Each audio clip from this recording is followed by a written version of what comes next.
We have shared our pleasantries. I just put our recording on. Good morning, madam. All right. Good morning to everyone. Yeah. I just put the recording on so we can take off. I suspect this is mostly main campus students. The lecture that we want to engage has already been delivered, but like I promised you, you may want to have an interactive time to help to ask for clarity on some of the content. So you have read it, but you may want clarity. You may want to ask a question. You may want to contribute something, and you want it guided. So here am I, ready to take your questions on, especially free will and determinism, Freewilism and determinism, but also on the previous presentations that we've had. The topics, like I keep stressing each time I meet students, the topics are mainly, if you like, just about 4. The main one, what is philosophy, how is it done, etc. All of that in one. Then the ethical questions, that will be our second topic. Then the third topic will be metaphysical questions. Then we will do epistemological questions. So these would have been the main topic as in team, but they have been presented in different presentations, lectures for easy consumption and then for accessibility in understanding. That's how come you see that you have about, if I'm not mistaken, about 8 presentations now, because we cut them into bits for easy absorption. Okay, so for ethical questions alone, you have something on introducing ethics. You have something on consequentialism and deontology. And inside that presentation, you would also see objectivism, relativism, subjectivism, and emotivism, all being ways that moral standards are judged or assessed. Do we determine the standard of morality by some universal principles, or questions of ethics, right and wrong, are ultimately relative to culture or religion or context? Those kinds of questions are all part of that second lecture delivered on still what the topic ethics. So introducing ethics is one, deontology versus utilitarianism, and the other cohort will be the second presentation still on the topic ethics. Then the third topic still on ethics that I give when I say topic, I think we are a bit ambiguous in the use of topic, but the presentation on that was on informed consent. So you see that ethics alone presented 3, if you like, streams or perspectives to the question of ethics. Yeah. So what is philosophy was the main one, then the question of ethics was the second topic, and then we launched into the metaphysical question, which is the third topic. And then we saw Plato's allegory of the cave, answering the question of what is really the reality, what exists really as reality versus what appears to exist. That discussion on the allegory of the cave, the focus was the metaphysical aspect. We didn't delve into Plato's rationalism. That's his epistemology.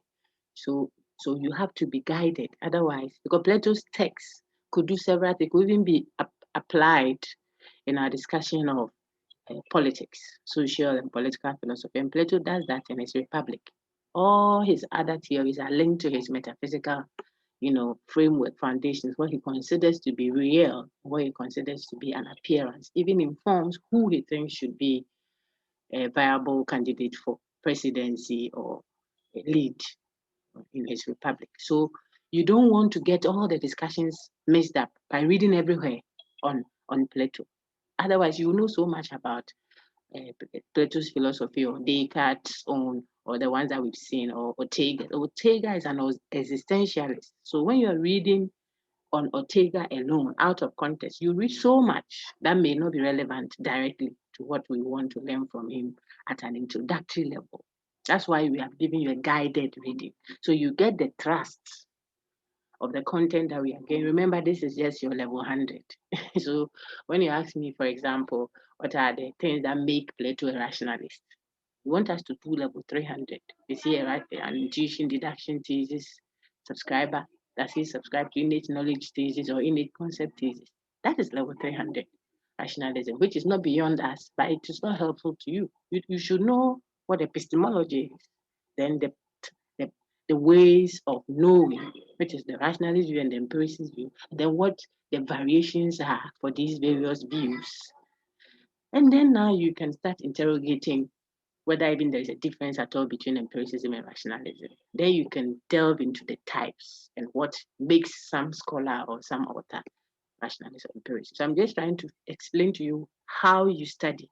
You study with a purpose. Just like if you were eating, you would eat with a purpose. Everything is on the plate for you, but you eat a chunk at a time. Make sure that one digests well before you go to the next. Otherwise, you may get it choked, or you may not be able to get the content that you should get. Some mussel is chewed, some are swallowed, some you just nibble at it and put back. So you have to know how. And by the grace of God, we believe we are equipped with some level of experience to engage level 100. So be guided. I'm reacting to so much. So just be guided. When you are reading, I read that they said that the person who was pulling somebody out was Socrates bringing, my dear friend, we're not doing the education bit. It will be going into the knowledge bit, okay, of Plato's philosophy and might even veer into his politics or what he considers as a society, which has been interpreted by some to be what a class society. Plato was an elitist and all that. We are not interrogating that. We looked at the theory of forms, his metaphysical foundation. Okay, what he considers to be real versus what he thinks appears to be real. All right, so that would be the first part of his of the metaphysical questions we engaged. Then we looked at the second part of metaphysics. Another question that we engaged metaphysically was the question of Ortega's man has no nature.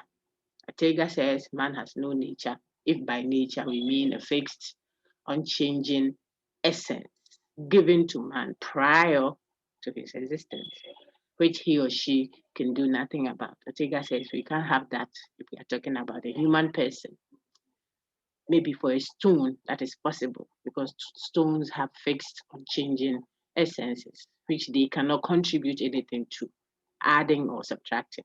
But human beings have the extra natural or the anti-natural part, which adds to, and therefore, actually, in reality, he creates essences. So man's essence for Ortega is not fixed, it can change, and he tells you what he means by essence. He says he's not talking about the non-physical spirit and blah blah blah wizardry. That's how he labels that. He's talking about what he calls personality or self. So what you create to constitute your person, both metaphysically and economically. His emphasis actually on the metaphysical bit. That is what you are. You see, what you are, your being, not what you have earned necessarily, but your being. See, your being. Are you embittered? Are you angry? What constitutes you? It says that you created by the options and the choices. So we don't have to do Ortega again, but I think people are quite intrigued and some are also inspired by those aspects of his philosophy. It can't be everything that the person presents that you may agree with. You need not agree with, or he might even have some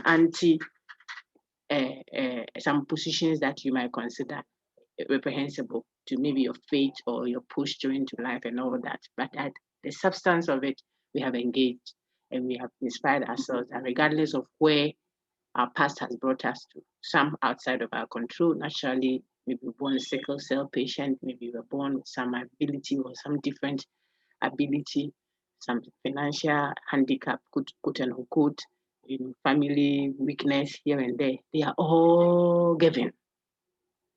You can't undo it. Born by a rich or poor, decent or indecent, household, continent, what have you. You can't really do anything about what you have been made. that part of you.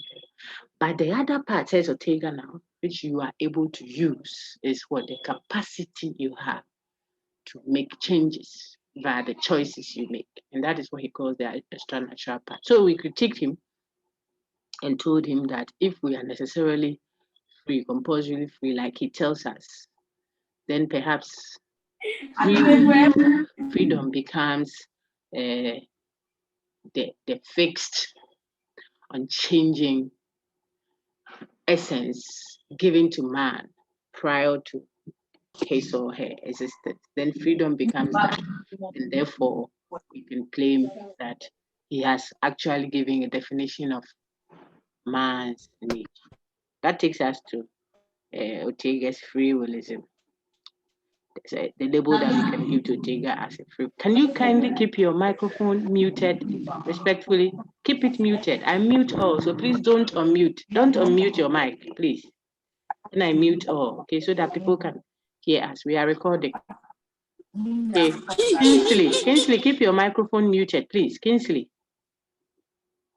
Let's keep it at that. All right. So that is by way of background. Now, for your interim assessment, you have questions from introducing ethics. You have questions from subjectivism, objectivism, relativism, that discussion. Informed consent, I don't think I plan to ask you another question on that. We've done quite a number, maybe a 10-mark assessment on that already. We have had extensive discussions during the first week on that, so you won't have any. But on introducing ethics, subjectivism, objectivism, and emotivism, that's why yesterday I uploaded those two interactive sessions we had previously. I think it had content that would be beneficial to the class. So I've uploaded them on the channel and I've copied your platforms and your resources, your resource too. It's your responsibility now to make use of those rich content uploaded. When it is uploaded, it means you should use it because I could examine you from there. Already said that. So that is two. And then what's the third one? The third one is the very recent one that I want to take questions on. If you have questions, just keep your hands up or just select hands up. So I'll know that I'm going to address all these questions. I'm still giving a presentation because I don't see any hand up. And when I'm done, we will end. But if there are hands up, then I'll spread out the time to accommodate all those questions. So keep your hand up if you have engaged the content and you need some clarity on something, then we can engage on that. Right. So the third one that would constitute the emphasis or focus of your interim assessment will be on free willism and determinism. A question of free willism and determinism. I will ask you substantive questions from there. So free willism, determinism, emotivism, subjectivism, objectivism, etc. That pack. And then introducing ethics. Those are the chunk. But then you could see some few questions also from Ortega and Plato, just so we are fair. You have done those also, so that we are fair to cover them. For your final exam, do everything we've done should be expected. Some were asking me yesterday, will we do the interim assessment online or in person? I'll give you a finality of that before the week, the next week resumes. Hopefully over the weekend, I'll send an official notice. I suspect that we may do in person. Yes, even though as at yesterday morning, I was telling your colleagues that online we see on our course outline we're a bit silent on it, but every assessment was to be done online. But I think that it's likely we might do some in person, and then whether it is going to be short answers or filling the gaps or objectives. As I speak now, today is Thursday, the 15th of July. You may likely do objectives, some 30 questions that you look at the way I'm speaking, you may likely do, because we are doing both in person and online. So you can do all your assessment up to 60% online. Already too, people like the online, we all know how I like it. And some people manage to finish the assessment and they have never been to the site at all. When you check call logs, they haven't been there, but they have done all the assessment on the site. It's wonderful. It's magic or something. So we will see, but it's likely you will come to your signed up group and sit, will oversee you, and you write the interim assessment. That would mean that likely we might do it in the 6th week when we do our final in person. Okay. Then I also mentioned, what's the other thing? I also mentioned that, but then what I've said, just look out for the notice on Sakai. I plan to send it after I meet the final group for interactions. Tomorrow is Friday. I will meet the online group for Friday. Like I told you, I am able to meet you online for the Friday, in addition to the regular 3 days I would have done the in person. Then after tomorrow, depending on how much strength I have left after I'm all drained up, I would upload the next topic. When I say next topic, I mean topic, the metaphysical question of knowledge. That's epistemology. So that we would have covered some ethical questions, metaphysical questions, epistemological questions, and we'll look at Descartes, question of Descartes. So read your free will determinism text alongside the lecture video to respond to your 30 questions, likely objectives or filling the gaps. I don't know. However it is, it won't be very difficult if you have studied. If you haven't studied, you won't be able to do supervise big time. Okay, so we are sure you are the one doing the work and you have done your reading, then you earn, the next essence that you create for yourself, not someone doing it for you or that you couldn't have access to. Because after I've given you the focus areas to inspire your reading, this is recorded. I will upload it also. I'll expect that when uploads are done on the channel, people will engage it. If you don't engage it, you will lose out on information. So you prompt your colleagues. I've told the class over and over and over again, just subscribe to the channel. We still have 2 weeks to complete the course. Subscribe and hit the notification bell. What it will do is when I upload something, you will get a prompt. You will get a prompt immediately, even if you haven't gone to Sakai to check your resource to see if I have updated it or not. You will get that prompt and go and see if it is UGRC and this is PHCL 102. You don't need to bother yourself with that UGRC content if you are not doing my UGRC with me. See, but if it is PHCL2, then you immediately, if you can, then pull it off and put it on your gadget somewhere, download it, or you access the content. That is how you do it. Because everything I've uploaded, everything I've given you, and everything you yourselves have given me via interaction will come. I will ask you. That is how you will get straight. I just uploaded the final grade for your level 200s. Excellent performance, generally speaking, but you still have the remnant of Israel. You see, the remnant who always want to be there when others are moving, they want to remain.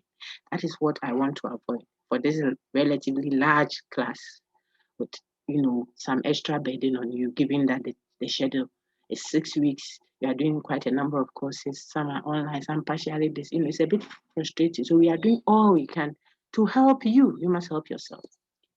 That is it. Then what was the third one? I'll get you Descartes video. You can start reading the content in the compiled reading that I give for Descartes so that the video augments. Then you will have some clarity. Then you can now bring questions when we set it up next week. All right. Now I want to take your questions if you have any. I don't know if I left something out. You can prompt me, but I think I've touched on almost everything. Don't come for readings. I've already said I'm done. I'm not doing more readings again. This is the 4th week. It's almost ended. You can't be coming for readings at this time. I won't even be in the office. So I've said that also. Then what? Then circulating links and what have you on platforms. I won't want again. Now I may be tempted where I can fish the person out to deduct a mark from you because you frustrate the work we are doing. If you are posting links everywhere, if a student asks for a link, tell them to go and read the notice on Sakai. Show them, you can show them, send them, PM it to them. Don't be posting it on the platform. The platform is not for you. It was created by someone and you were invited to come if you want to. If you don't want to, it's not by force. The Sakai site, that place is where we have to put all notices, so we'll put it there.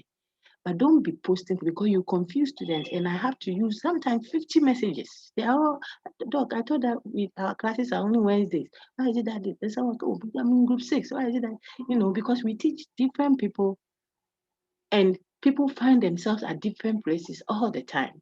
So the best help you can give people is to lead them to their course site. Tell them to go to the course site on Sakai.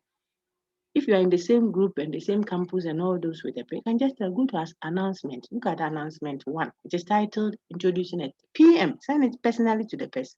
You are helping them better than when you are just posting links and the link is for City Campus student, or it may be a tutorial link or sociology course.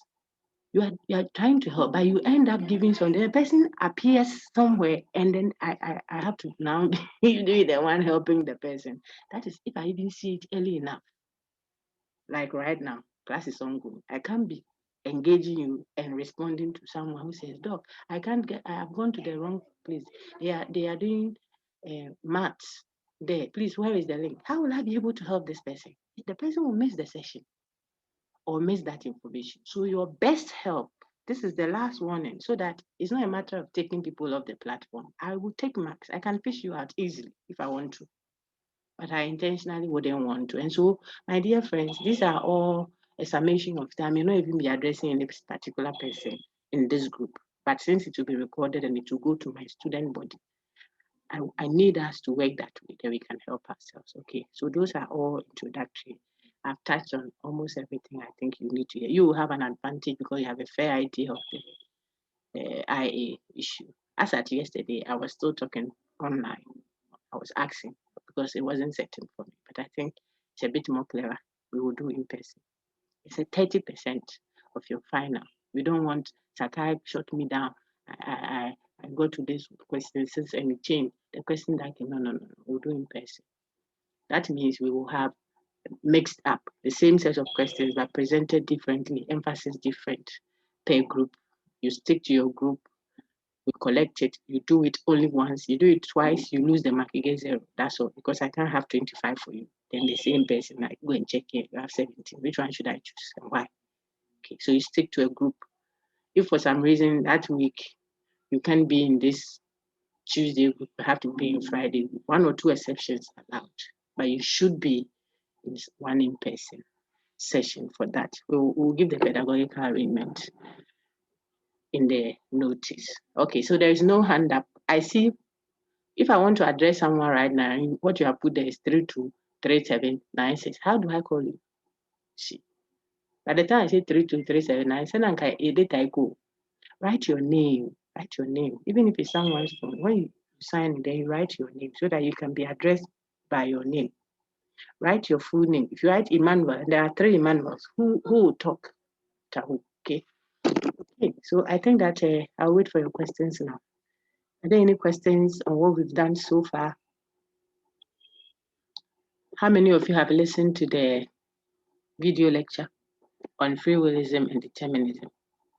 Keep your hand up if you have done so.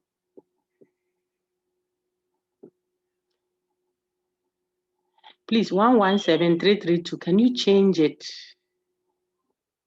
Change your name. You can do that. Look at the arrow that points towards your right hand, and then rename yourself so that we can have a very. Only 6 people, only 7 people have listened to the video. I have 110 people currently. Keep your hand up. I'm taking an assessment here. Okay.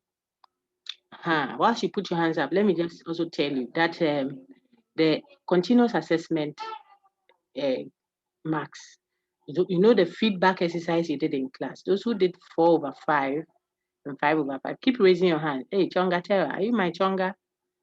If you are Chonga Terra, PM me, send me a message. I want to know which Chonga is that. I have a Chonga family somewhere. Okay, so I'm saying that keep your hands up. It's 25 out of 109. It's not good. It means you haven't seen it. I'm just doing my assessment. So just respond. Let me know. Okay. The 4/5 and the 5/5 folks, I still haven't been able to upload, but I have it all documented in my foolscap notebook here. You will get those additional 4/5 and 5/5. Okay. The first 5 marks, that the participation mark, goes to the whole class. Those some got 1/5, some got 3/5, but it is the effort that was rewarded, like I said earlier. The effort, because you read the content and I asked you to feedback on what you read, so it was rewarded. But those who earned their 4/5, they will get that additional 4/5. on their files. When I finish grading and someone gets 76, for example, then that 4 mark that he or she has, or that 5 mark that he or she has, can up their grade to 80 or 81. So they get their A at all levels. So the point is, it won't go waste. But then you haven't been unduly given an advantage over anyone also, because we are still working with our laid down 60% continuous assessment, 40% exam, but you still have your marks that you have earned in the class exercise. So those who didn't get to do any of it, the 6th week, even if we do the IE afterwards, you will sit in and do the feedback exercise for that week's reading, so that you can also hope to get a 4/5 or 5/5 that may augment your effort. So 34 people have seen it. Excellent. Thank you all. You can drop your hands. Thank you so much. It's a good number. Now let's know if you have any questions. If you have played the question and answer sessions I had with the previous groups too, then it helps you better. So it won't be surprising if you feel you are better off now. So you don't have any much question to ask. Please drop all hands so that now if there is a question hand, then I can call them. So I'll wait a while.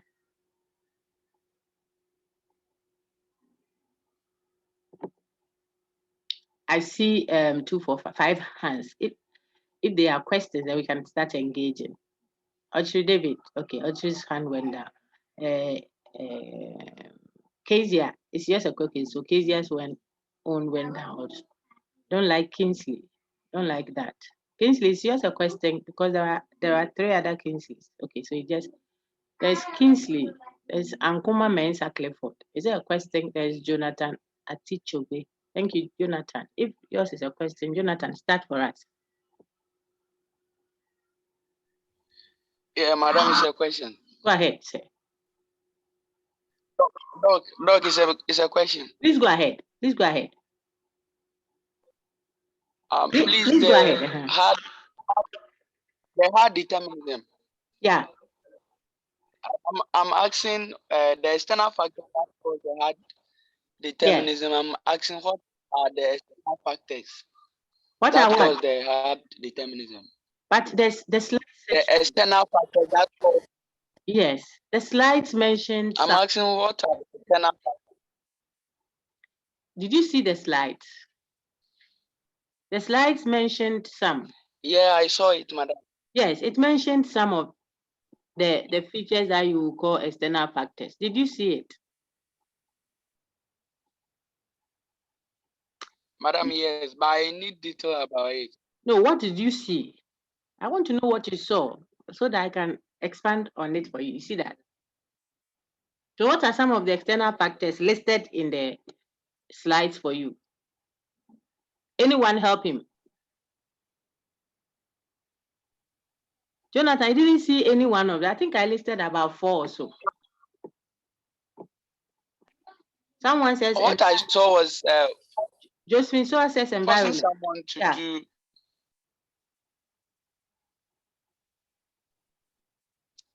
Genetic structures, again, from Josephine. So Jonathan, which part of it don't you understand now? The details you want. Someone says circumstances of your birth. That's Kezia Inki. Okay. Upbringing was there. I don't. If you see upbringing and it is you want details for upbringing, then it's difficult for me to explain again. You see, so your upbringing is not you. You see, it's external to you. You were born into a rich home. You were born with a genetic, condition. You were educated. Your education is not inside you. It is what was added to you, so to speak. I even like the upbringing and then the genetic factors. They are clearer. So if you are genetically inclined in a certain way, there's something that happened to you, your upbringing, your background, excuse me, it could affect, your behavior. You may not go to lecture. Like I've said a lot in the interactive session I uploaded yesterday. I don't want to repeat most of them. Just play it, you see. If you went to Someone wouldn't want to go to a lecture at JQB, our lecture hall, Jones Quarter, because it's upstairs. It's a story building. So if your lecture is upstairs and maybe you fell off a building during your childhood, so it gave you a traumatic experience. You may be seen as a truant, by your lecturer or your colleagues. You see, this guy doesn't like Jonathan. He behaves wrongly, doesn't like attending lecture. Okay. You see, but then the determinist argument can be interpreted. Remember, determinism is not necessarily predeterminism. I've said that also in the previous lecture. I don't want to repeat so much so that when we finish and there isn't much new content in this interaction, then we don't need to upload it. Then you still have content already. Otherwise, you have so many uploads. I met all the groups this week. So that's about 8 or so groups. If you have 8 recordings on just free will and determinism, how will you ever finish playing? It becomes a nuisance to you, especially when the contents are repetitive. So the lecture itself is delivered. The interactive sessions, if there are too many overlaps, then I don't upload, or that's what I'm saying. So if you play the other, you see I gave quite a number of examples. Those I uploaded yesterday. I'm saying that it could influence how you behave. Meanwhile, the thing is external to, if I'm a sick, like I was born sickle cell patient. You see, I may always be off. I say I may, some by the grace of God don't even have any crisis, but I may always be, if you like, out of school. And you would think, God, this guy doesn't like school. Or you might think that, he cannot be the class rep. You see, because he won't be there. He can't be responsible for things. So something that is outside of you. That is what the determinists say. I'm speaking what they say so that you can get the point that they are making. Then now when you understand what they are saying, you can critique if you disagree. But you have to present the determinist view as they say it. We don't have to make it look weak so you can critique. That's not philosophy. Philosophy gives the best of that view. You present it. That's why people don't know. They might think you are that. But that is how you are trained to do. Give the best of the view. Then when you finish and you think there's something wrong with it, show it. But show its strength and then critique it. Then when it falls, everybody knows you did your best for the theory. So the determinist, at least as we have presented it so far, not necessarily predeterminism or fatalism. I said all that in the other. Being fatalistic. It's not every determinist that is even necessarily religious. Okay, where we'll be attributing things to what was preordained before your birth and all that. Not necessarily. Determinism could mean that it is because of certain antecedent conditions external to you. The person was raped. Someone raped her. So that's affected how she behaves with people, especially guys. She will shout at the guy. Me, found so I just want her because she's reacting to. So the determinist may be saying, so interrogate the matter very well. Let's look at what the root cause of her action is. Find the root cause. Rather than blaming her, she's the one acting, but there is something that is causing it. So she's acting, but she's not the cause, so that you can interrogate it better. Okay, that doesn't mean. That doesn't mean that the determinist view is perfect. So now you can ask, hey, if so, then where will we place responsibility? How do we hold people accountable for their actions? That's how come the self-determinist comes in to say that, well, yes, we are determined, but sometimes the things we do are not necessarily external to us. They are actually what we have imbibed. We have put some things inside us by our attitude and our likes and dislikes. And that is what influences our action. So then we are accountable if we have developed an attitude of disrespect. For example, that if someone is talking to you, then you are rude and all that. Then when you get a slap, or when you don't get a job to do, or when all the guys that come your way, sisters, leave you, perhaps you should feel responsible and accountable for that, because when they were telling you, hey, this girl there, when you're growing up, hey, this girl there, hey, this girl there, that, hey, my child there, you thought it was fun. Now it has become a part of you. You don't know how to respect and give honor.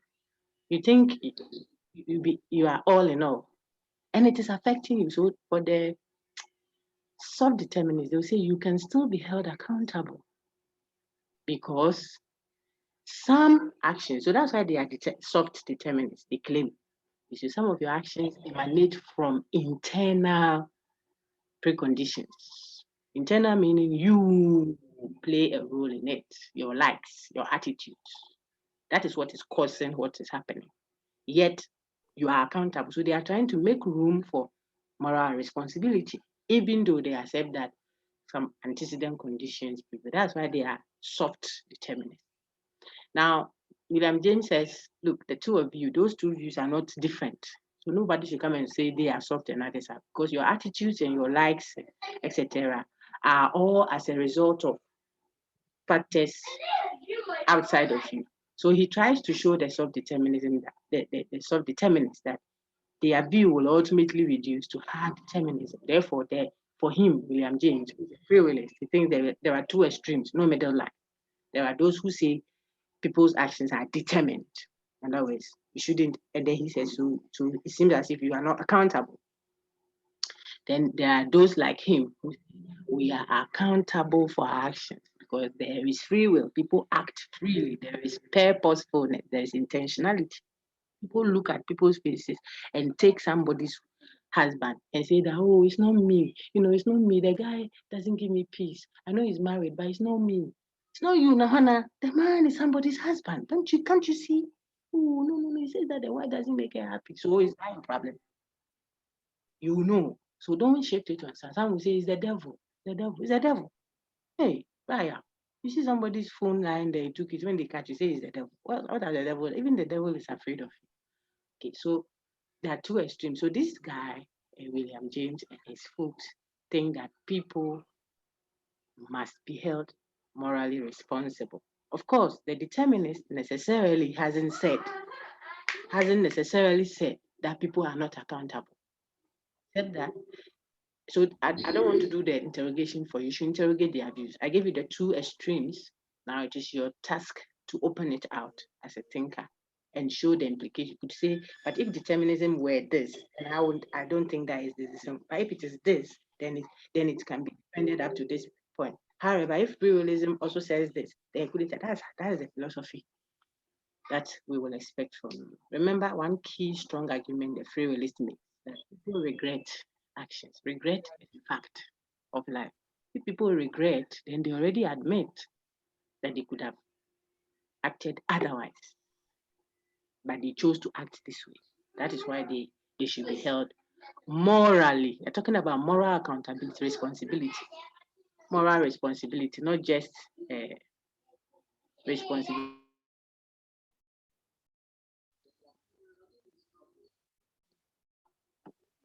Moral responsibility. Okay. So I think I answered Jonathan. It should be Jonathan. Let's take Edwina. Edwina, could you add your surname? Why? Meanwhile, you ask your question. You could always do that. You don't know what I do with those things, so whatever I tell you, if you can, just obey. For these 6 weeks that by my hands, just obey. Hello, Doc. Yes, sir. Go ahead.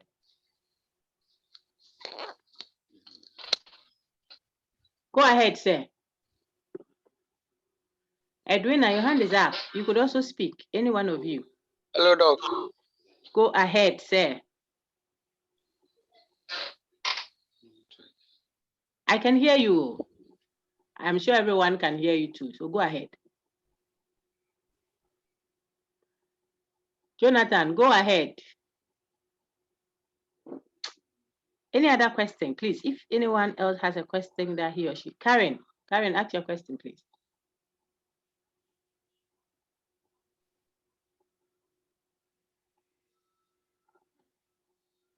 Karen, go ahead.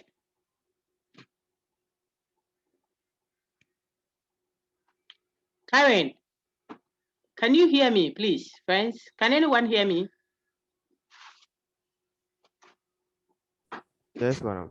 Okay. Yeah, Doc, I can hear you. Yeah, thank you. So Karen, okay, Ernest Kobina. Ernest, go ahead. Your question. Okay, Doc. I think the Freewillis view is almost good than the determinants hard and the soft, because you can be brought up in a morally upright home, like you are taught of Christian acts and inactions. But sometimes a person will grow up and then change to become maybe a thief, an armed robber, or something, uh, and engaging in a sort of social reprehensible acts. Yeah. Yeah, I think that we human being as a person, we are the free will of ourselves. We determine what we want to be. Yeah, it's not like maybe you are born into maybe a poor home or something else that Yeah. will ultimately influence what you will be, as the hard and the soft determinants, I mean, argue. So me, I Okay. think that we, as a human being, we choose for ourselves. It is not any other thing. We choose for ourselves because you can you can choose not to go to school. Mm. Yeah, that doesn't mean that doesn't mean it's because of how you are brought up. No, Okay. you can choose not to. You can choose to go. You can choose not to go. All So right. I think the fearless view is more. It surpass all the determinist view. Okay. Thank you very much. You know what I do when I engage students? I play the devil's advocate. So when you come as a free release, and I'll stand with the determinist so that we can engage. When you come as a determinist, I stand with the free release. So may I ask if someone is born with a certain antecedent, born where goes too far away. Let's use someone who has an accident or something, has to come to a lecture at JQB up there. There's nothing offending. No wheel, something to allow us to use the wheelchair to come up there. The lecture is 7:30 a.m. Close at 9:20. He comes with manages to manage, not from a very rich home. Obviously, yes, like Otega said, there will be options, but it is quite difficult. So you may have free will to choose, but you see that the options are so limited. You get there, you have to wait till someone is passing by to help you lift your wheelchair. Even in the morning before you leave home, perhaps you may need some apologies from to my student. I don't think I have any student in a wheelchair, but whoever may be listening, you need someone before you can even get into your car at the trotro station. Seeking you cash no so it's not enough. The lecture to 7:30. When you get to the lecture hall there's nowhere to heal yourself up. You have to wait and wait and wait till someone who manages it, and the person's coming out late. It can be very frustrating. It can be very limited. So you are choosing. One of your friends asked yesterday, I think I put that was also on the videos I uploaded. You are choosing, but is a choice a free choice? That was an intelligent question. I think it was Ismail that asked. And that speaks like the determinists. You might say, yeah, people choose. There are no two ways about it. But are those choices free or they are choices with strings attached? The person has been raped before. So when you say she should marry and she's marrying, or you say, oh, but you choose to forget that or not to forget that. Master, it's not easy. The trauma is still there. So choice, yes. That one, I mean, we can straightforwardly agree with Ortega and his friends that people are free, he claims. But are our choices free? We are choosing, yes. Did you choose to do philosophy? Maybe not. Maybe yes. Did you choose to come to the university? Choose. Yes. Was the choice free? If you had the means to sit at home and you will not need to go hungry, job, you don't need it and all that, would you have even bothered to be sitting here? Look at that. Let me see. There are 113 of you already. This early morning on a Thursday. What are you doing sitting here? Look at me. Someone said, oh, but you chose to do, or you chose to enter the class. Yes, we chose, but could we have chosen not to? Was it a free choice? If you don't choose, you go hungry or not go feel matters. All these things you and I do, take and everything. Ultimately, so we have daily bread. So is the choice really free? I want you to reflect on that. When we want to quickly dismiss what the determinists say or what the free will say. Either we always think about what the alternative is. Okay, thank you very much, Ernest Kobe. Jonathan, your hand shot up again. Then there's Karen. Jonathan, speak, please. Doc, please, I want to ask. whether the hard determinism has an influence on the soft one, because if maybe someone is trained in a way of stealing, and maybe let's bring it to the soft determinism way. Don't worry yourself much, my brother. That is what William James tells them, that the soft, the soft determinists claim that you are determined by your internal whatever, how you have internally developed attitudes and likes and dislikes. I told your friends, it is because you like a certain type of guy. That is why they are beating you. You, this sister, you're like, my sisters, forgive me, eh? I like to engage you, because I'm also a sister. You like a brother who is well built, macho, and all 6 packs and all that. Some 6 packs are so fine and nice, but some 6 packs too, they are so nice that they beat people. So your like is inspiring the kind of things coming to you, the kind of things you are doing, which raise moral praise or moral blame. Now, what our friend Jonathan is saying, which I think William James also says, is that, but the internal attitudes I have will be as a result of, say, perhaps my upbringing. I was brought up in a home, perhaps where so and so and so and so, and that is what is influencing what I like and dislike and the attitude I have. So why do you leave it as an internal something within me when it may ultimately have arisen from external sources? It could be because of my genetics. If I were a guy, perhaps I wouldn't have loved guys that have 6 packs. I'm a bear man, why will I go and love that? But if I'm born a sister with a certain disposition, so to speak, quote and unquote, then it might generate that kind of attitude that I have. These are all might. So William James defeats self-determinism and says that there is only determinism, which version you call it, you are determinism. Then he is a free will, so that he can now critique them together. So perhaps that is what you see, Jonathan, at Chupe. I didn't want you to worry yourself much. Okay. Okay. I mean, you say you're unable to talk where you are, or when you talk, I can't hear you. So type your answer in. I've seen that. So you write it in the chat.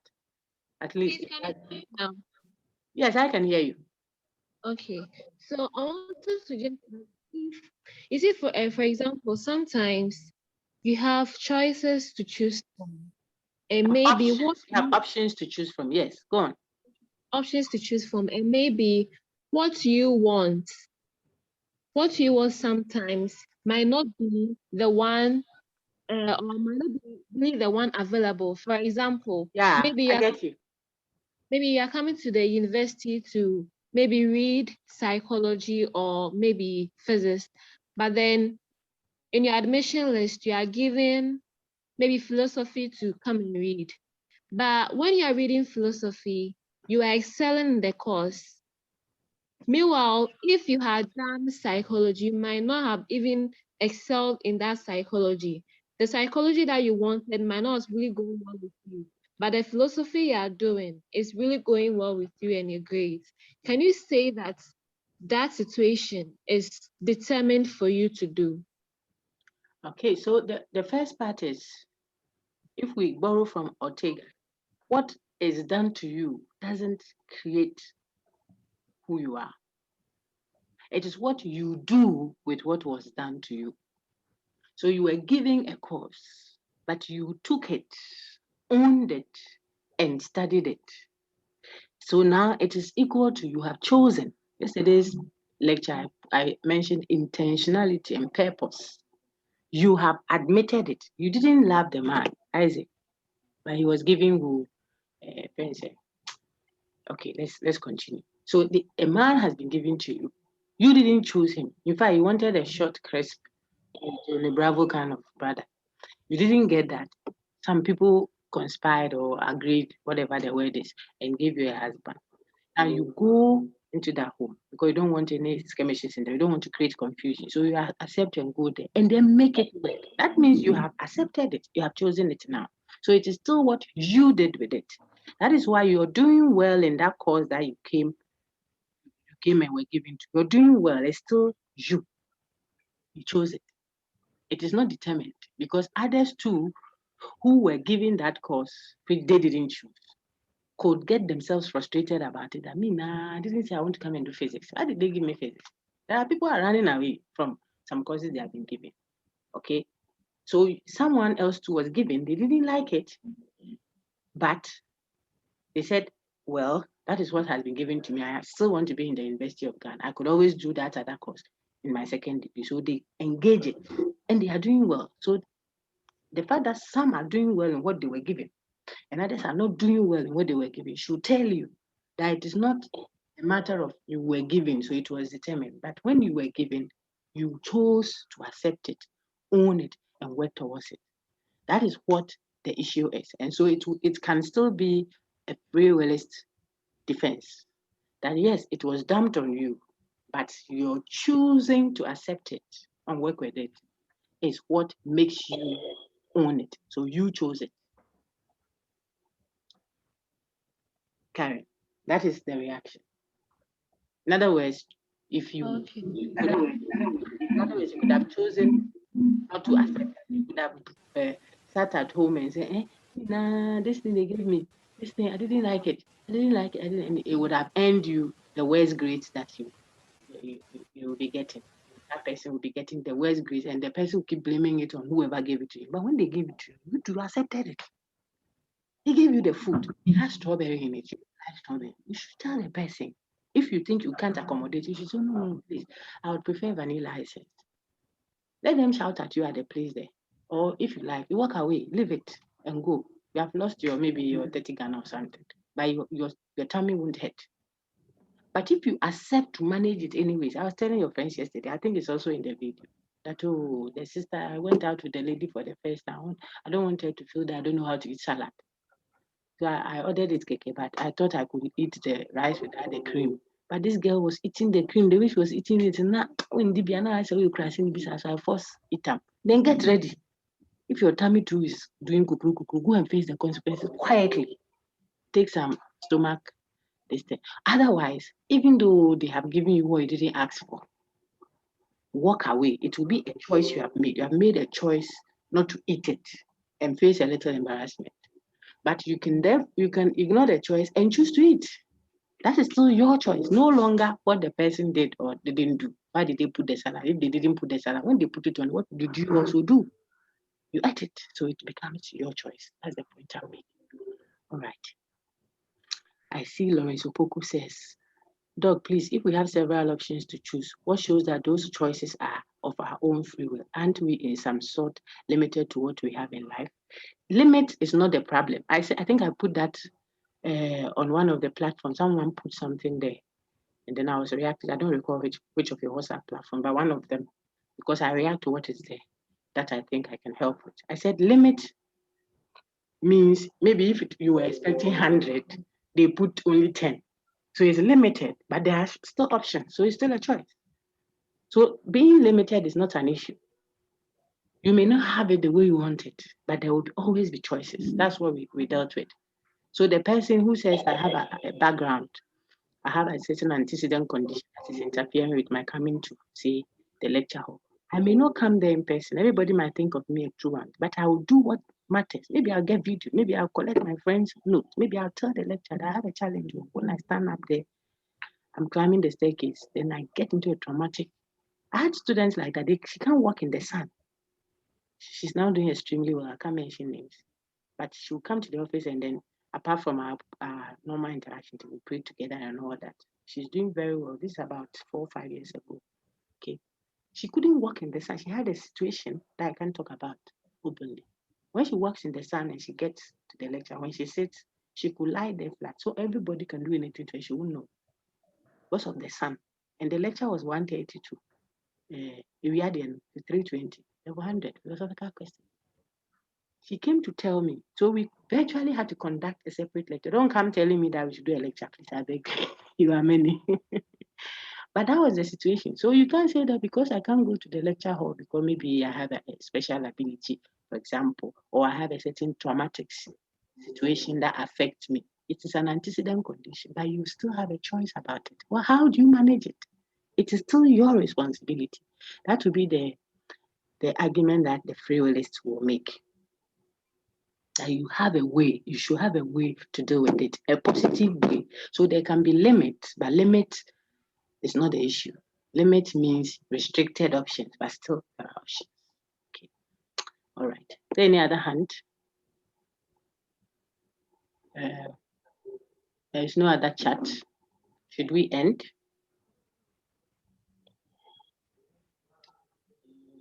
Okay. Go ahead. Oh, Doc, please, if I'm getting it right, so far as you choose to do what is available, it's no longer a determined option, How but can it rather, be? Yeah, how can it be? So maybe the question you can raise is that yes, the person chose, but it wasn't a free choice. Then that becomes another level of debating. Like I told you, Ismaila asked that question. So the person has chosen. So you are telling maybe free willists that yeah, people choose. Ultimately, people will choose. Like if I stuck a knife to your neck at the petrol station, I say, shoot that other man. Otherwise, I'll kill you yourself. God forbid that for any one of us. But I stuck a knife to people can see the arm robber behind you. But he's holding the knife and he says, shoot more the other policeman, otherwise I'll kill you yourself. So you are choosing to shoot the policeman, but you are compelled. You're actually being compelled to choose. Is that a free choice? That's the question. That's why there's manslaughter and there is murder. I said all of that in the previous lecture. I've told you. So you will listen to that if I don't upload this one. Manslaughter. It could have been automatic. People come home and because they want to create a very painful scenario for those they are robbing, maybe they want to pay them back or something. They'll say the boy should rape his mother. Otherwise, if you don't rape your mother, we are killing your sister who is carrying twins. We are killing your ugly father standing there. And whilst you are standing there, they are slapping your sister. So you want us to kill her or you rape her? What will you do? The people are crazy. They don't look normal at all. So you can't stand there and negotiate. Oh, brother in Christ, the Lord is with us. Now maybe you want to hazard it. But I'm telling you, sometimes people are quote and unquote compelled to choose from some options. None of the options are good for them, but they have to choose. You see. So that is the question you are asking, and it's a legitimate question. I think your friend also asked it. The fact that people choose to do something, you are now reacting to the free willist. When you ask that, you are asking those who say people act freely, so they should be responsible or accountable. You can ask them, yes, people choose. But are their choices free? That's what the determinist is saying. Yes, I saw the sister. She chose to marry a grandpa, 77 years old, when she's 16 years. She chose to accept that marriage, or she even chose to go and pick that kind of a man. But was that choice free? Because if it is not a free choice, then can you hold people accountable, responsible when morally, not legally, legal, law-wise, we will say, well, we saw you holding the phone, so they will punish you. But the rightness or wrongness of it is what we are interrogating. That's why it's a serious matter. Otherwise, it wouldn't be a philosophical debate. If it had straightforward answers, we would have given it to our colleagues in other disciplines to now work with it. And we crack and open out the nut so that people will see the various sides to the issue. Then we give it to the one who is doing the arguing to now use the kernel for something. Someone will use the inside, someone will back. When it has to be cracked, it means there is an issue. Was the choice free? Legitimate question, Karen and others. Okay. Someone says, I think I answered that. Lawrence, I've answered your question. Okay, someone says, Doc, please, why did the enemies of Bandoba call his book the Bible? Oh, I've not bothered to read such comment. You see, when you are reading here, be careful of commentaries. So, have you seen things that have been said about Jesus Christ if you believe in Jesus? Or what has been said about the Prophet Muhammad if you believe in him? So, the background stories, no, don't really bother us much. We are interested in the philosophy of the author, that what he said, so we can interrogate our various beliefs. You know the things that have been said. Some are blasphemous. About Jesus. Can't even think he gave birth. That the Mary Magdalene was a something. I mean, it's so blasphemous. So if I read that and we are discussing, we are discussing the philosophy, say, of the man, and we bring those things, we won't make any progress. So don't worry your head over. But there's substance in the things we have given you. You know, the reading reference. Focus on that. Okay. You can always chat about what people said about some other people. And labeling people as atheists, be careful what people mean when they say atheists or atheist. We can discuss that later. Okay. Doc, please, is free will reconcilable with a purely physical world? Why not? If you think otherwise, then you should have reasons, you see,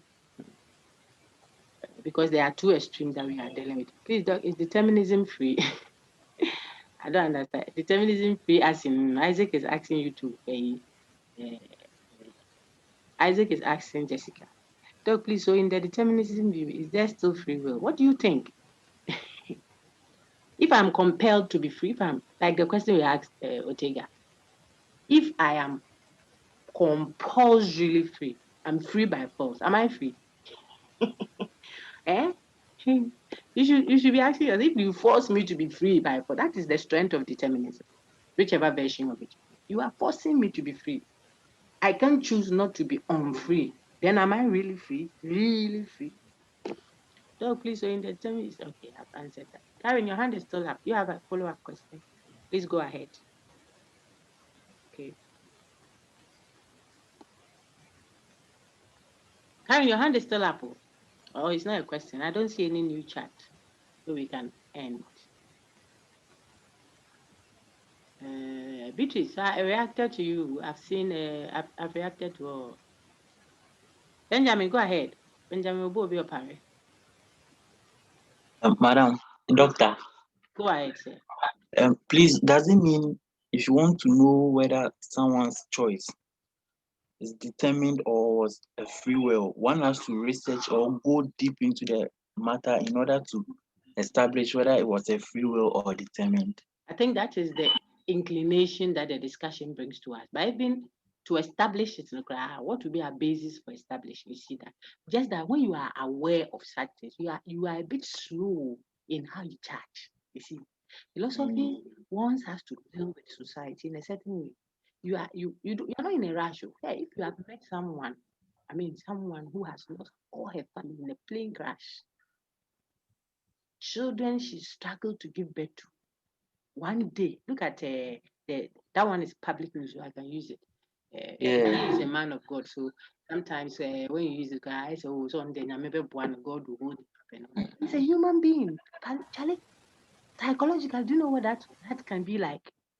You bury your children, your husband, your neighborhood, everybody dies. I can't go to you see, psychologically, normal. The normality of the person is because we are all not normal.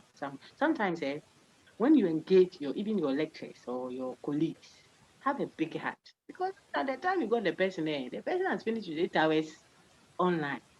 With drama and they enjoy what they are doing, but it's stressful. The antecedent conditions all the time. So the little you can do is to slow down before you say, hey, this woman or this man or this lecturer is wicked. Oh, what is wicked?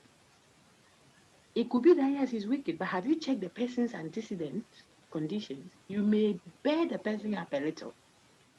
The person's background, if the person is Muslim, for example, you come and put pork meat, serious Muslim, not a joke one. You come and cut pork and put it on the table and say, wait, it's all this your belief things. It's not. What are you doing? Why do you want to do that? You see?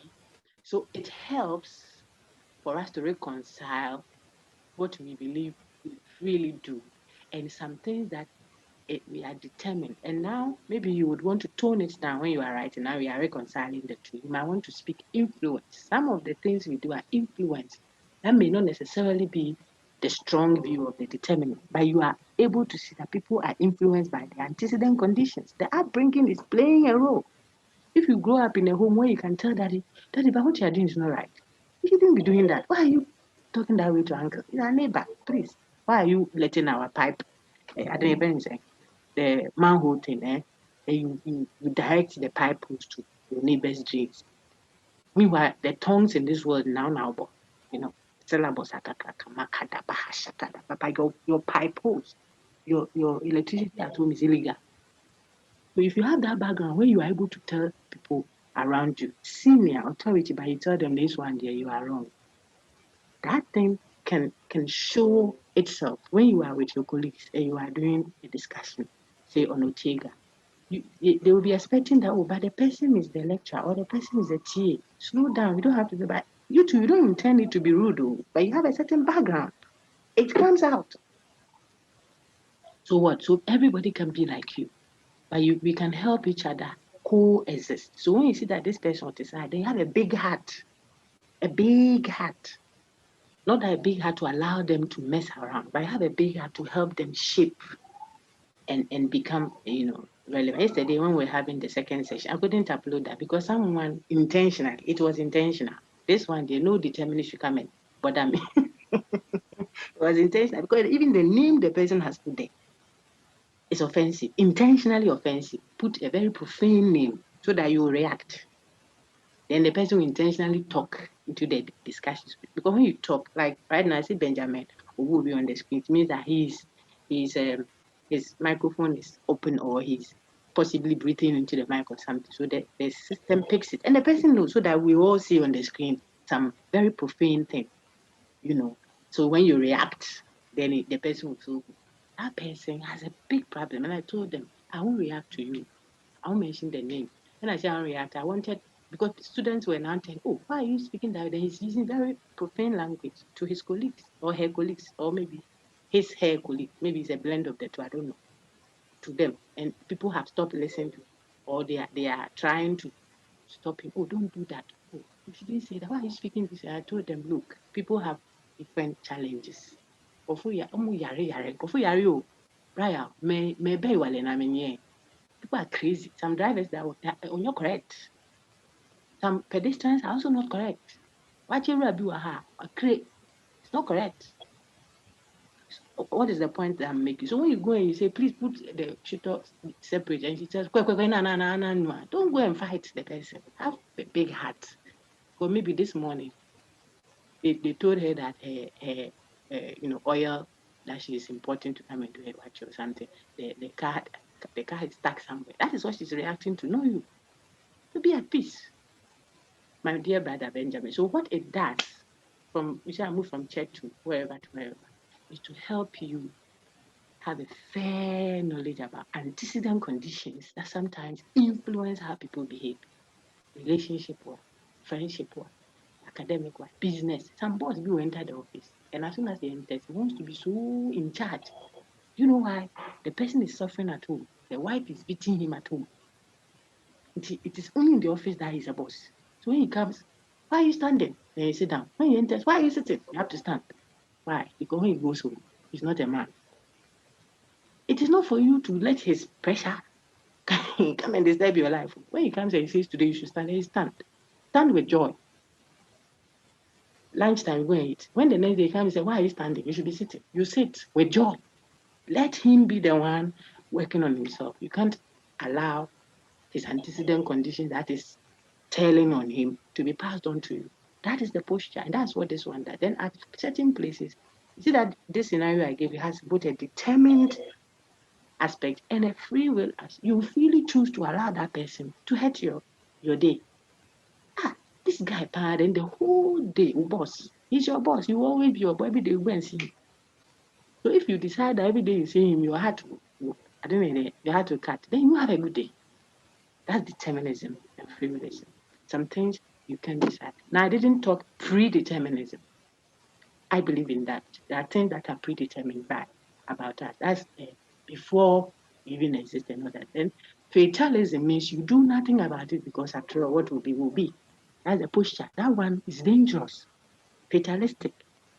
I don't learn anything. This thing, whatever we learn, cry. I don't know if you learn, cry, it won't matter. So whatever God has said will happen. Me now, where I'm coming from, they don't like school. So no matter what I learned, it won't happen. So me now, that is fatalistic. Even if whatever you do will lead to that, do your own. Do it. Let's just see how it turns out. So you shouldn't be fatalistic. You don't necessarily have to be all predeterministic because you don't know it all. Even the one who created doesn't tell you everything. Tells Abraham, go, I'll show you a place. Go. Why didn't he tell you when you go, you see a big tree there, the left side, the right side, that's for you. Even when the guy got to the promised land, this guy kept roaming and roaming and roaming and roaming. God never said anything to him. You know how he was on the promised land. until Lot was gone. Then he said, now look up. So sometimes he tells you, but he tells you in part, your duty is to take it one day at a time. What can I do for the day? Then you do it, trusting that tomorrow will be better. So you can be a determinist of a kind and yet hold on to the choices. You still make choices, informed choices, because you know that your choices as a free willist will take you to your determined end. So that is how I react to what Benjamin said. If I see any other reaction, see, please, I want steady partners because you should get steady partners. You read, okay, determinism, okay, determinism is basically, okay, someone is reacting to, I think Isaac responded to Beatrice. It says determinism is basically like everything that happens was meant to be. It was caused by something else, whether an internal or external cause. Good. That's a good summary. Free will is also basically like your choices, the decision you take based on what you think is right or wrong. So your choices, and your choices are free, says the free willist. They are free choices. You could have chosen otherwise, but you chose this. So you freely chose this. And so we should hold you morally responsible. And that is where we are saying that we may agree that people choose, but the question that the determinist may still ask the free willist is that, are those choices free? If they weren't freely done, then it is a compulsion. We are back to determinism. So, my microphone is off. Okay, Doc. So we must go deep into the antecedent before judging. Yes, that's what Benjamin asked. Okay, I missed it earlier. Good. Yes, it helps you yourself wherever you stand in society. When you are judging your mother, my mother is impatient. So when you are telling him, slow down, I have not been a mother before. If you push a baby out, you will see how you'll be desperately worried when your baby is out 11:30, you haven't come home. You don't know how you would have behaved if you were like her. Doesn't mean what she's doing is right or wrong, but the determinist perspectives would help you to manage how you are judging so that you can resolve. We can cut off you can throw away the baby water without throwing away the baby. You can correct in love, you see. We must go deeper. Yeah. Doc, for instance, you were hungry and you informed your stepmother that you are hungry and she decides to give you, oh, Nyabuche, don't add more. Let me read this first. I beg you. It is going, Basa. She decides to give you food. So unfortunately, you saw her poisoning the food. She then comes with the food, forcing you to, please, is it determinism? But you should freely decide not to eat. What did I say? Uh-huh. Sechonga, in case where you determine to do all your best, or in other words, you try and did your best instead, at the end, you still fail. Is your failure a choice? It may be a choice, but not a free choice, like we have deliberated on. Because I don't think people, excuse me, except that some freely choose to fail. There's a reason why. They don't want to pass so that they don't have to continue studying. But maybe they want to do football. And that is insisting that you have to go to school first and all that. So if they fail, yeah, everybody will agree and come and take them abroad. So people could freely choose to fail. But we are interrogating now when we determine that a choice is a free one, and when we determine that it is a compelled one, that is still a question that the free willist will have to answer. The determinist need not answer that question. Because already they are telling you our choices, yes, they are our choices, but they are not free. That's the determinist view, whether soft or hard. Please, if you have been forced to choose, is it determinism or what do you think? As not to. If I force you to choose something, did you freely choose? It is a choice, but was it a free choice? Good questions. Good questions. You people have read. That's good. So, Doc, you are saying that if you are forced to choose, it brings us back to the term. It's not what I'm saying. What do you think? If I force you to choose, you have chosen, yes. But was it a free choice? Suppose I gave you an exam question. Then I say true or false. Then in my question, I tell you, choose true. How would the options matter any longer? I gave you exam questions. One, Priscilla, are you answered? Because you just put your hand down. I was going to call you. The exam, I gave you questions 1, 2, 3, 4, and 5. Then I tell you, answer only question 1 and 2. Meanwhile, I gave you questions 1, 2, 3, and 5. But in the question, in my instruction, I tell you, answer only question 1 and 2. What is the relevance of the options there? The options are there, but you are compelled to choose. Sometimes that's how some think their life is, or the options available to them are. Would you consider that as a free choice? It might be a choice, yes. But if a choice is not a free choice, can we hold people morally accountable? So the question now settles on determining when someone intentionally, freely, purposefully decided to change their name to some profane thing. And when you tell them, why did you do that? I say, oh, it was meant to be. Antecedent conditions cost. How much of it can we accept in society? Where will the place of moral responsibility be? You rape someone, they are caught and say, oh, antecedent conditions. Antecedent conditions. How will society, how practical can that be?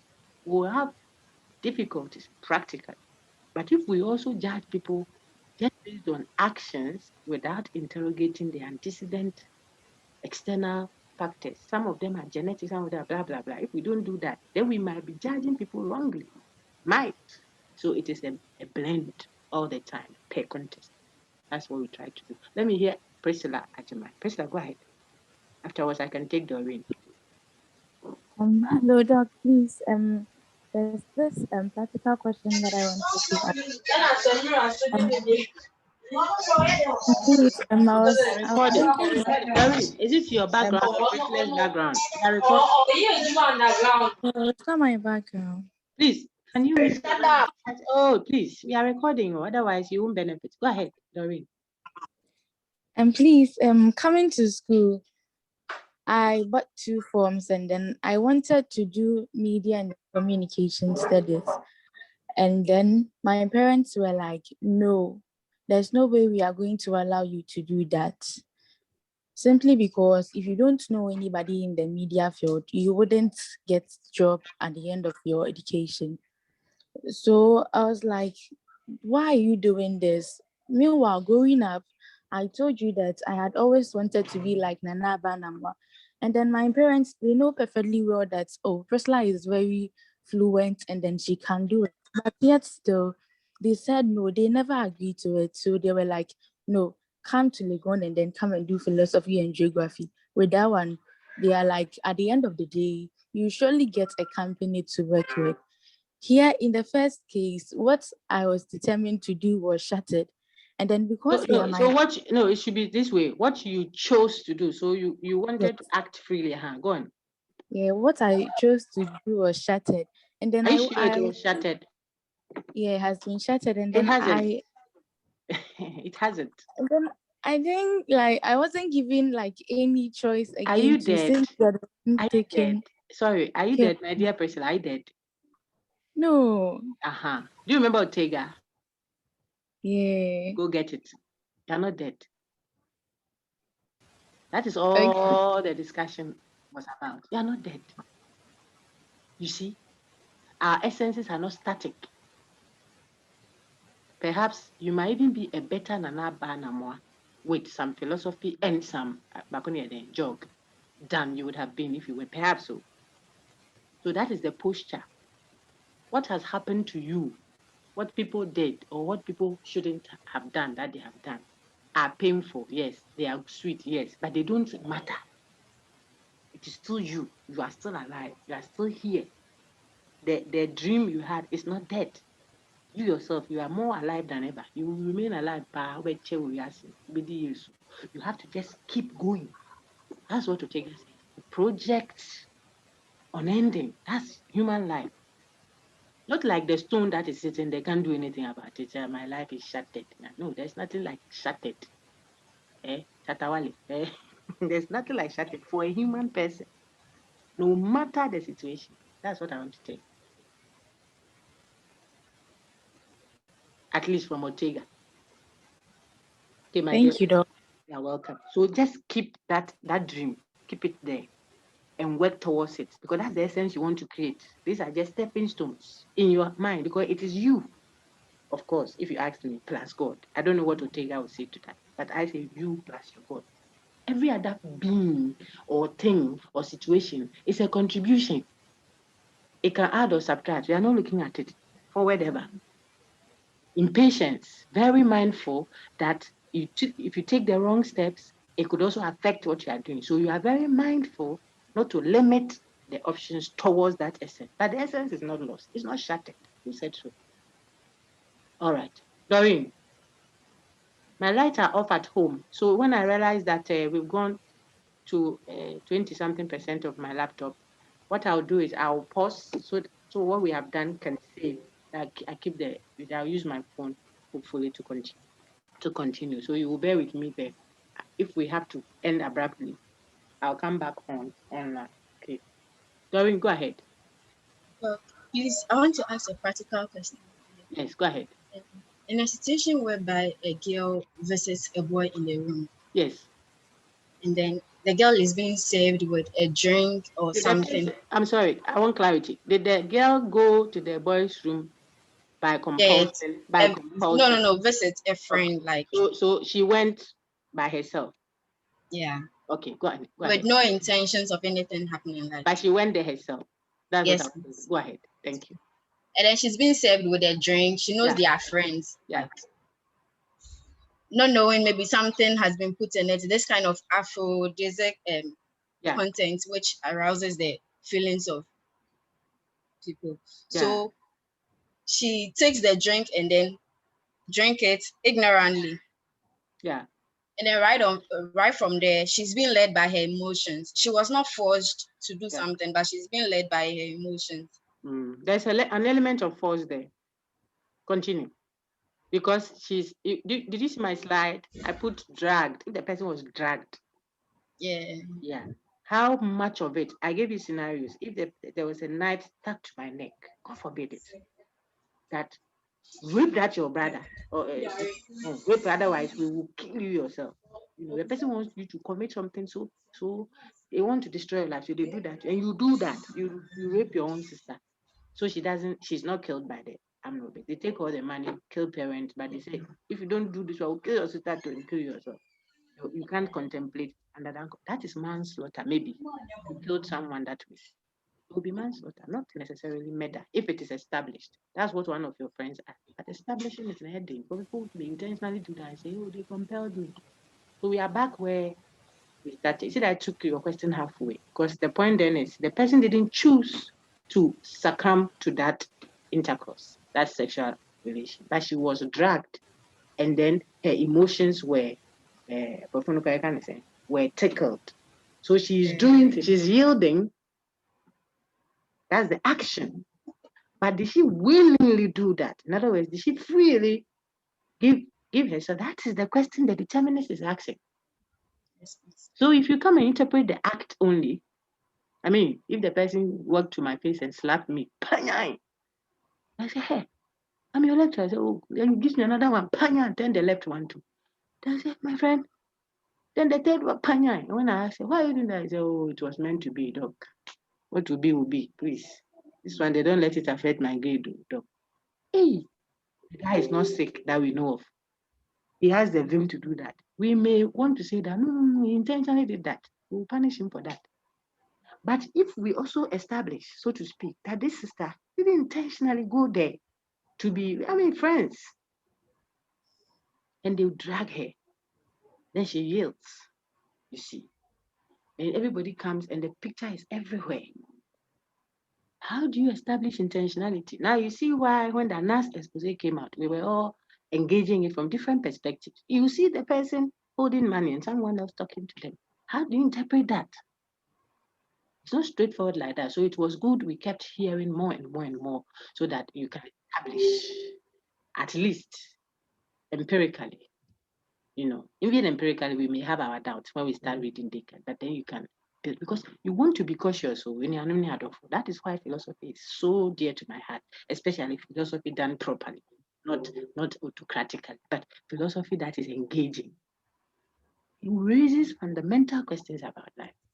You see, about life. People did our man. You see, recently I heard about a certain. I don't want to sound that way, but it helps our discussion. A certain claim that England will win the match. Was it a free, prophecy, or it was a compelled prophecy? Freely, because the people didn't win. They didn't win the match. Minia, you don't win. They didn't win the match. What do we do?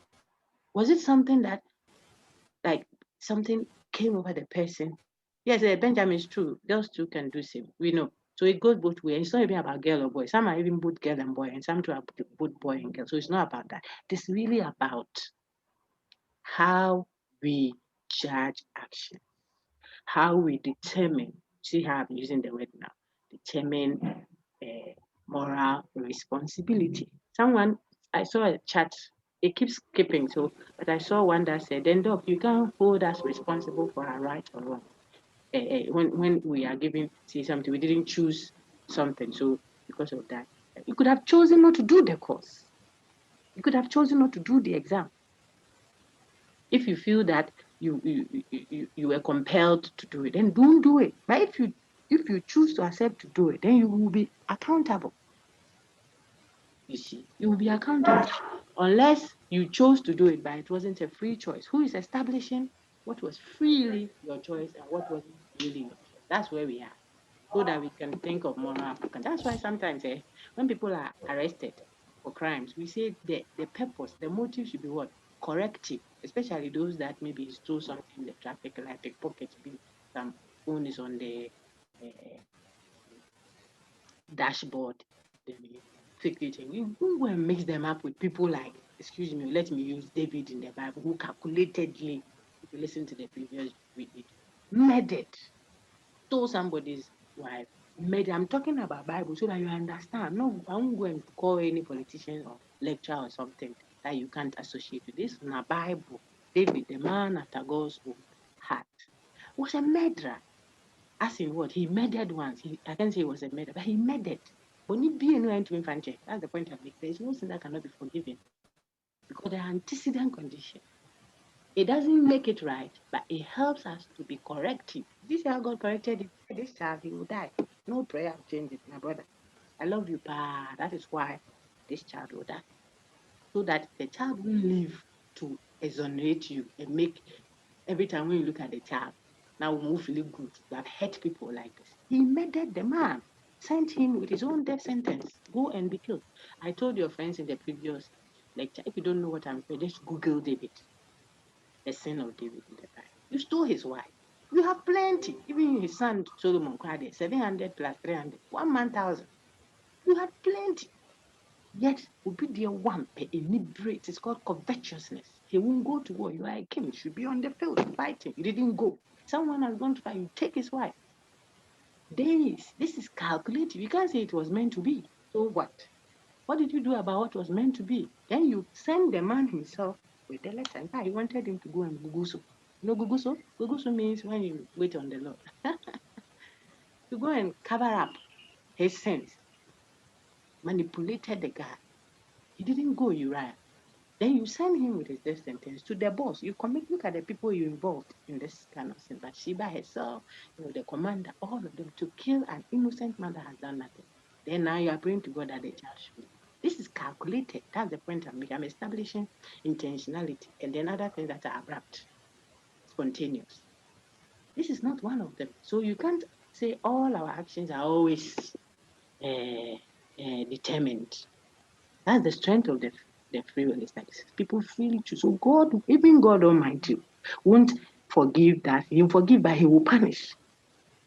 And the child died. But then restoration came and so on and so forth. So we should also have that posture that when we punish, it is always what? Corrective than what? Retributive, because the reason for it might be several.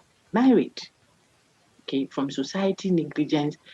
Someone's looking for a job, like people keep looking for a job. Don't look for a job, create job, create it. Sell bread, it's job you created, sell it.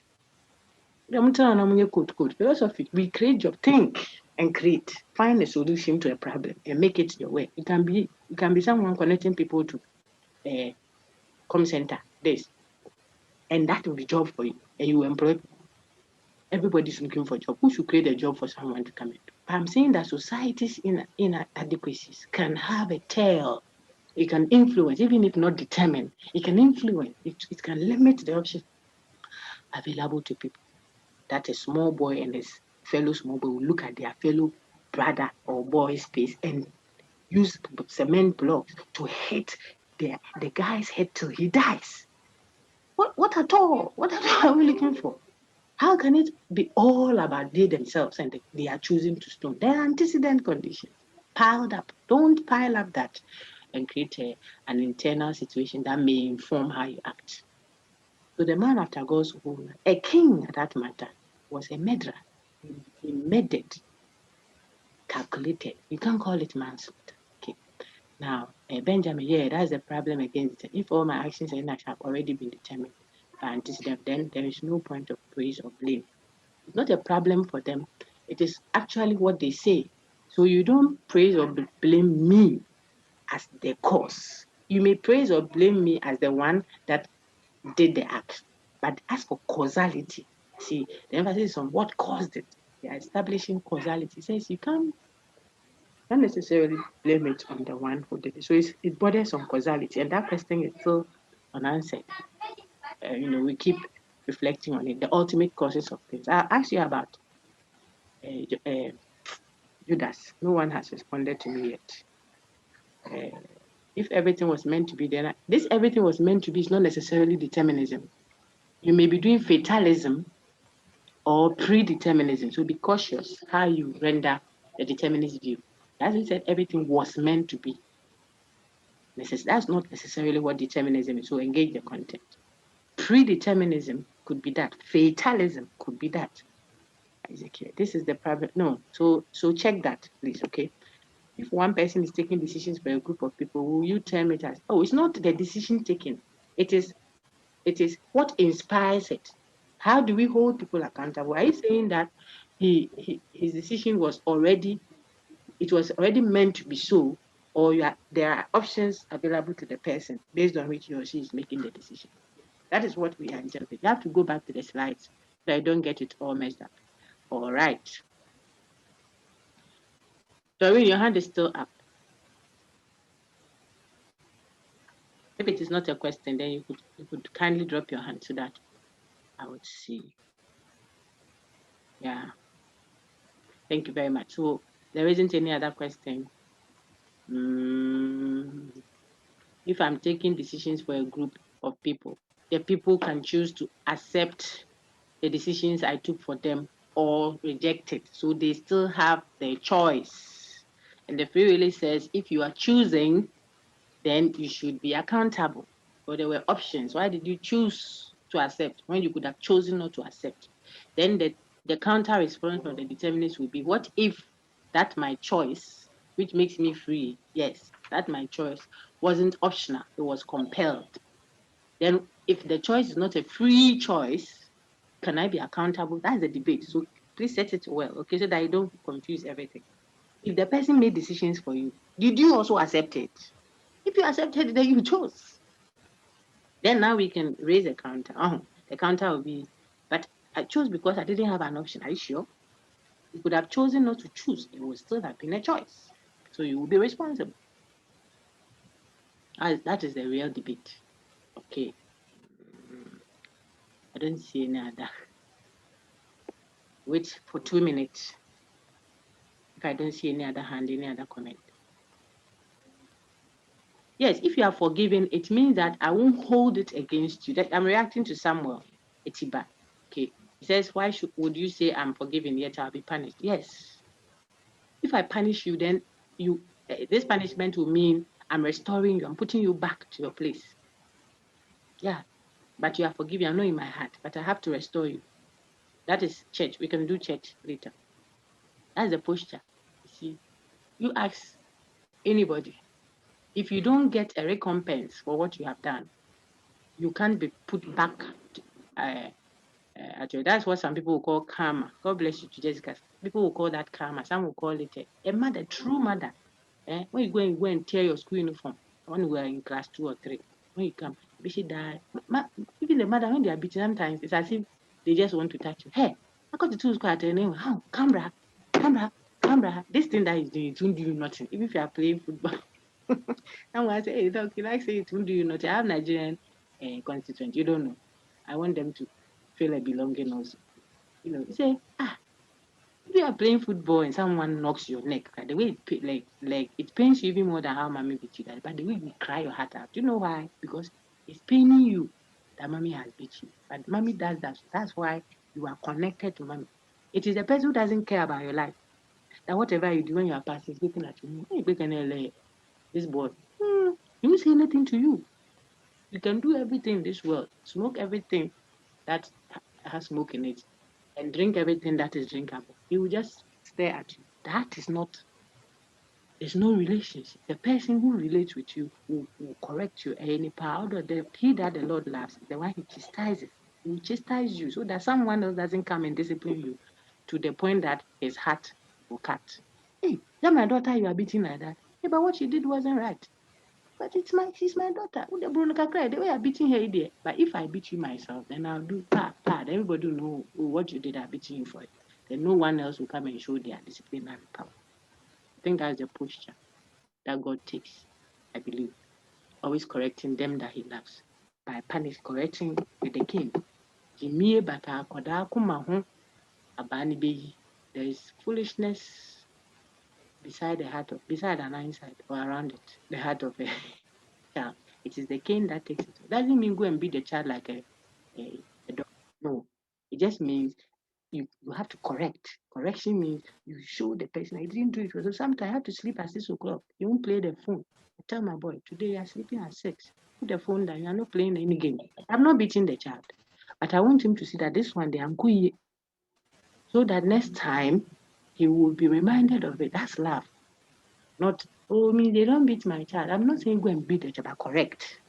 So some of the times you get wrong. Sometimes you get touch from me. It is love personified. Priscilla, I think I'll take yours and pause and pause so that I can save this. I really have.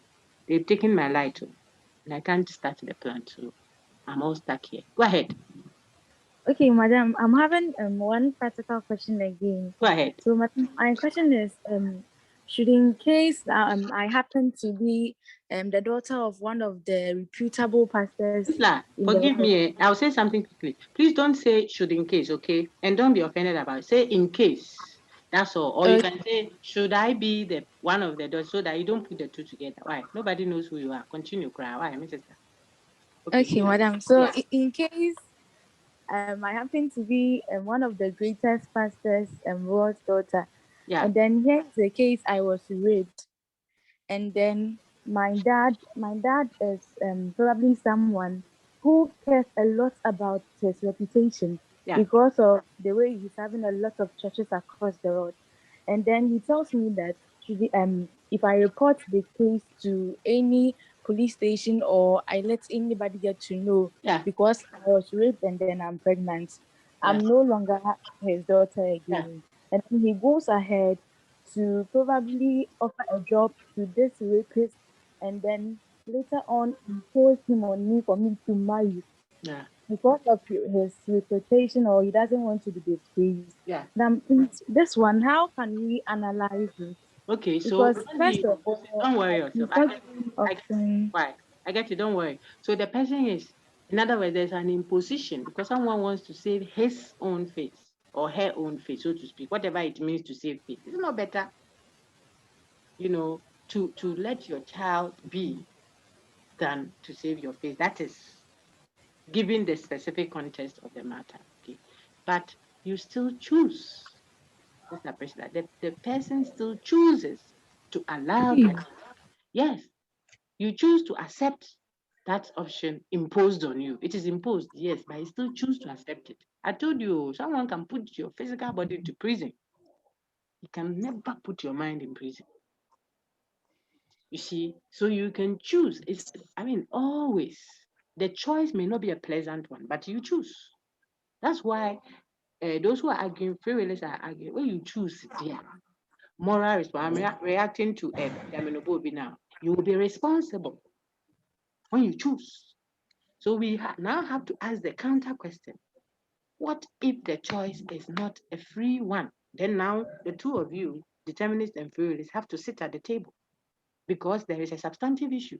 Nobody can take an entrenched position. We have to interrogate, was this choice a free one? Because you are saying I chose. What is choice if it wasn't free choice? I didn't decide it. I was compelled to. You see, so is it really choice? That's the question now. And none of them has answered that. especially the free willist who is saying you chose, so you should be accountable, will have to explain or have to answer the question. What if that choice wasn't a free one? We have given several scenarios, like what you just said. Okay, some may say, oh, but as for your own, you could have decided not to do it. You could have gone. I mean, it's just a matter of recording one video, taking a snapshot, and putting it on YouTube. It will go international in 3 minutes, especially if your father is that popular. You know what happened recently when our friend was all over the place, jerking. That was that expression, doing that shake thing.